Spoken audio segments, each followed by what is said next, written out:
In this episode, we're going to slow the pace and lock the full alert lifecycle into your memory as one connected system, because alert work only feels chaotic when you hold the pieces separately. A beginner can learn what an alert is, what triage means, and what tuning does, yet still struggle because they cannot see how design choices upstream create workload downstream. The exam expects you to reason through trade-offs and consequences, which means you need a mental loop that starts with a use case and ends with a healthier cue. When you can explain how an alert is built, why it is prioritized, how it is classified, what timely response looks like, and how tuning reduces repeated work, you are no longer guessing. Throughout this review, keep one purpose in mind. An alert is not the goal, because the goal is a confident decision that reduces risk, and everything in the alert pipeline should exist to make those decisions faster and more consistent.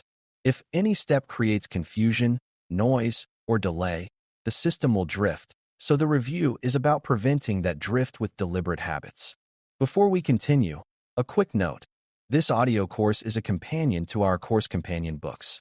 The first book is about the exam and provides detailed information on how to pass it best. The second book is a Kindle-only ebook that contains 1,000 flashcards that can be used on your mobile device or Kindle.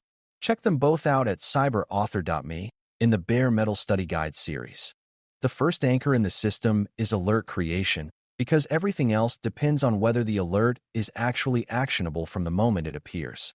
Actionable means the alert describes a behavior in plain terms, identifies who or what is involved, tells you where it happened, gives a clear time window, and explains why the pattern is suspicious instead of forcing the analyst to guess. That explanation is not a narrative essay, but it must reveal the trigger logic at a human level, such as an unusual access path, an unusual target, or a suspicious sequence. A strong alert also includes pivot points, like stable user and host identifiers, so the next step is investigation rather than scavenger hunting. If an alert cannot support a reasonable next action, it may be better as supporting evidence rather than as a trigger, because floods of low actionability alerts create backlog and fatigue. When you evaluate any detection idea, train yourself to ask what a person would do with it in 5 minutes, because that test exposes weak alert design quickly. This is the first confidence skill, since it prevents you from mistaking activity for effectiveness. The next anchor is to build alerts from use cases and observable attacker behaviors rather than from isolated events or vague anomalies, because behavior-driven alerts are more durable and more meaningful. A use case is a decision you want to make, such as whether an account is being abused, whether privilege is being misused, or whether sensitive data is being accessed in a risky way. Observable attacker behaviors are the traces those actions leave, such as unusual authentication patterns, new administrative changes, suspicious execution on endpoints, or unusual network connections. One event by itself often has many benign explanations, but a sequence of events narrows the possibilities and raises confidence. For example, a login event becomes more meaningful when it follows repeated failures, and a privilege change becomes more meaningful when it is followed by unusual access or new remote sessions. This is why correlation is part of alert design, not an optional extra, because the behavior pattern is what makes the alert worth interrupting a human. Your job is not to detect everything, but to detect the patterns that justify action, and that is how a SOC stays focused and effective. Prioritization is the next anchor, because even a well-designed alert system will produce more signals than humans can treat as equally urgent. To prioritize confidently, you balance severity, confidence, and business impact, and you accept that these can pull in different directions. Severity is about how harmful the suspected behavior could be if it is real. Confidence is about how likely the alert is to be real based on evidence quality, and business impact is about what the organization stands to lose given the identity and asset involved. This is where enrichment pays off, because you cannot judge impact quickly if you do not know whether an identity is privileged or whether an asset is critical. A useful habit is to separate quick validation from deeper action, because high-impact signals often deserve immediate validation even when confidence is moderate, while high-confidence, high-impact signals may justify immediate containment or escalation. Prioritization is not about being dramatic, because it is about spending attention where delay is most costly and where evidence is strongest. When you treat prioritization as an evidence-based trade-off, the queue becomes a decision system rather than a panic system. Classification is the anchor that makes prioritization and routing repeatable across people, because without consistent classification, you cannot build a stable team workflow. Classification is assigning structured labels that describe what the alert is about, such as behavior category, environment, asset criticality, identity privilege, and confidence level.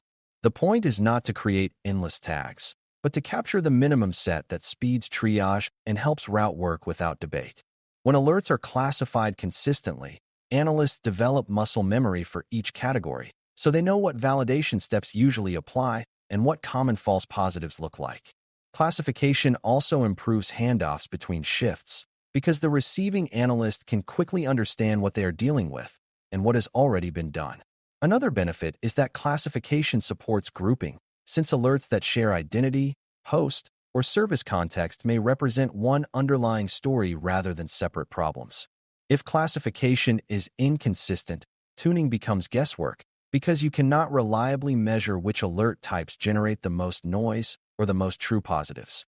Consistent classification is how the SOC learns as a system, so treat it as a speed tool, not a paperwork task. A strong response workflow is the anchor that turns alerts into outcomes, and the best practices here are designed to make response timely, manageable, and sustainable instead of heroic and chaotic.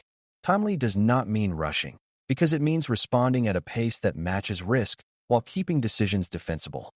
Manageable means the queue is structured so analysts are not forced to treat every alert as an emergency, and it means work is sized so triage is quick and investigations are focused. Sustainable means the process can run every day without burning people out or collapsing into backlog, which requires discipline and feedback.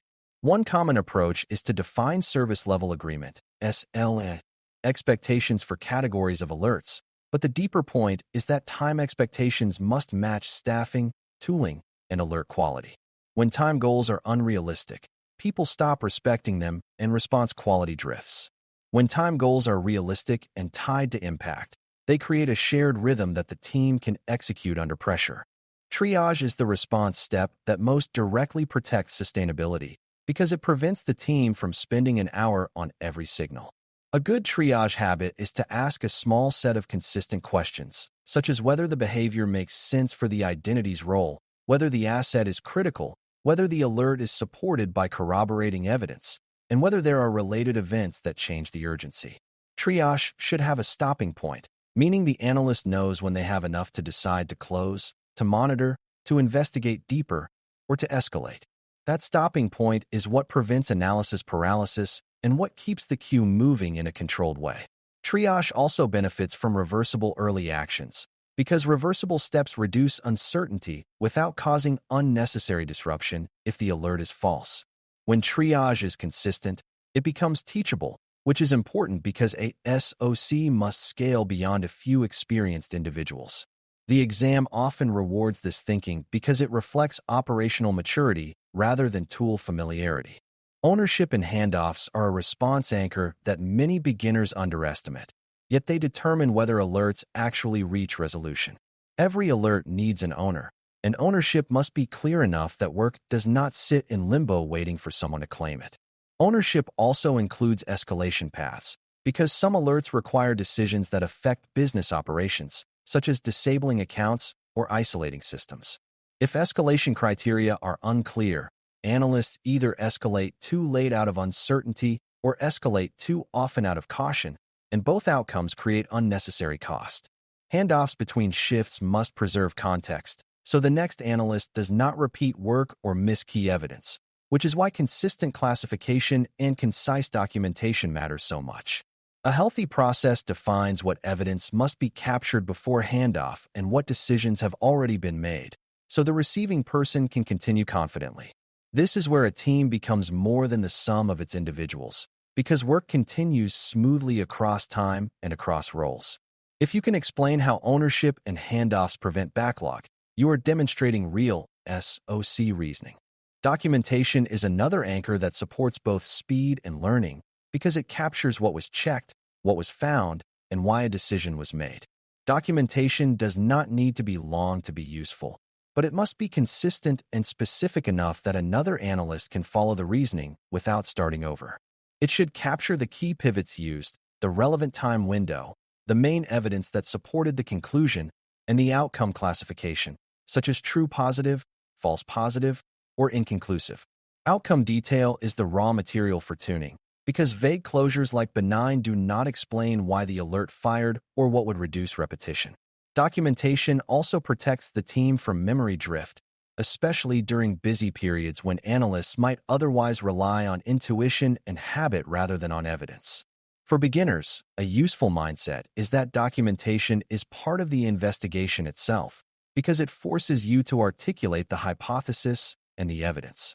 That articulation often reveals missing context, inconsistent fields, or gaps in enrichment, which then become improvement targets. When documentation is treated as a normal step rather than an afterthought, the system becomes calmer and smarter over time. Tuning is the anchor that turns daily work into long-term improvement, and the key to tuning confidently is to use feedback loops rather than guessing. A feedback loop means you take real outcomes from handled alerts and use them to adjust detections, enrichment, and workflow so the same low-value work does not keep returning. When an alert is false, you ask what normal behavior produced the pattern and what context would have prevented the alert or clarified it quickly. When an alert is true, you ask what evidence made it confirmable and whether earlier signals could improve timeliness without creating noise. When an alert is inconclusive, you ask whether the detection is too vague or whether data quality and collection gaps prevented confirmation. This outcome-driven approach prevents a dangerous tuning habit where teams simply suppress alerts because they are annoying, potentially hiding real threats. Tuning should aim to reduce avoidable work while preserving meaningful coverage, and that is why measured changes and post-change observation matter. Over time, tuning becomes a backlog reduction strategy, not a cosmetic adjustment. Specificity improvements are one of the highest return tuning moves, especially when you add context conditions that separate normal from abnormal. Many noisy detections are noisy because they treat all identities as equal, all assets as equal, and all times as equal, which rarely reflects reality. When you incorporate identity privilege, asset criticality, environment, and normal time windows, a detection can focus on the cases that justify human attention. Another specificity improvement is moving from single-event triggers to multi-step behavior sequences, because sequences reduce false positives by demanding a more coherent story. Deduplication and grouping are also powerful because they reduce repeated work without reducing detection sensitivity, turning many fragments into one case view. Threshold tuning should be treated as adjustable controls, refined based on true positive rates and on triage time, rather than set once and forgotten.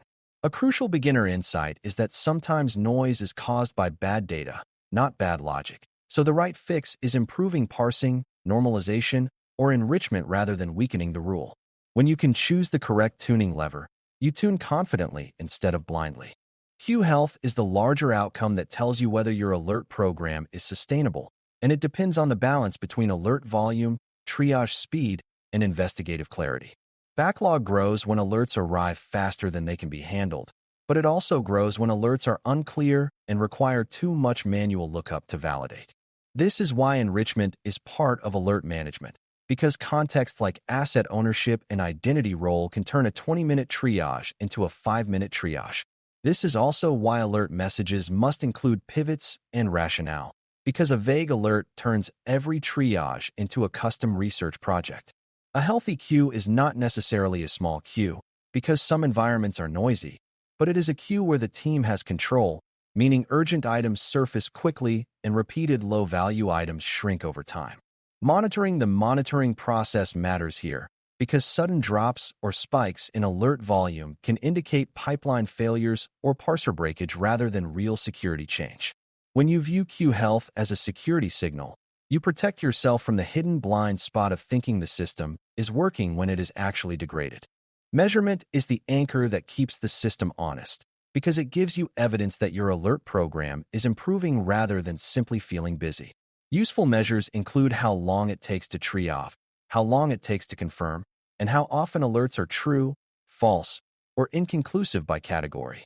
Many teams summarize this with mean time to detect, MTTD, and mean time to respond, MTTR, but the key is to use time measures to find bottlenecks, not to punish people.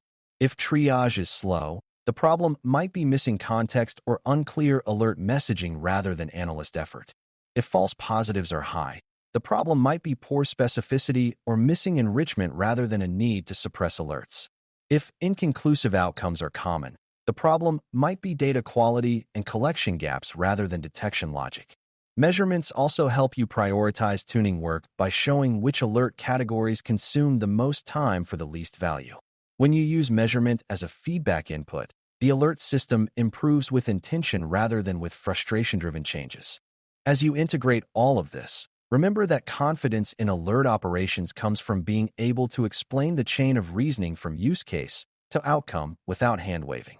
You choose use cases based on meaningful risk, you design alerts around observable behaviors that can be validated, and you package them with the context and pivots that support quick triage.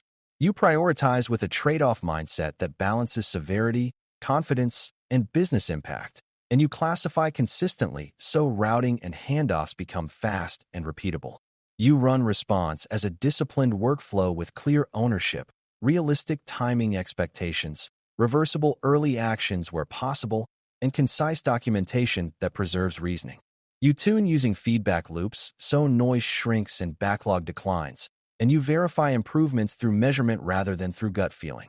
This integrated loop is what prevents blind spots, because it reveals where weak data, weak context, or weak process is degrading decision quality. When you can hold this loop in your mind, you can answer exam questions with calm logic instead of memorized phrases.